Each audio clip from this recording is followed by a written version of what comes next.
আবৃত্তি করছি সৎপাত্র, লিখেছেন সুকুমার রায়। শুনতে পেলুম পোস্তা গিয়ে, তোমার নাকি মেয়ের বিয়ে। গঙ্গারামকে পাত্র পেলেন, জানতে চাও সে কেমন ছেলে। মন্দ নয় সে পাত্র বালক, রং যদিও বেজায় কালো। তার উপরে মুখের গঠন অনেকটা ঠিক প্যাঁচার মতন। বিদ্যে বুদ্ধি বলছি মশাই, ধন্যী ছেলের অধ্যাবসায়।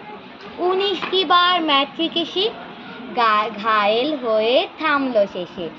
বিষয় আশায় গরিব বেজায়, কষ্টে সৃষ্টে দিন চলে যায়। মানুষ তো নয় ভাইগুলো তার, একটা পাগল একটা গোয়ার। আরেকটি সে তৈরি ছেলে, জাল করে নোট গেছেন জেলে। ঘনিষ্ঠটি তবলা বাজায়, যাত্রা দলে 5 টাকা পায়। গঙ্গারাম তো কেবলে ভোগে পিলের জ্বর আর পাণ্ডুরোগে, কিন্তু তারা উচ্চ ঘর, কংসরাজের বংশধর।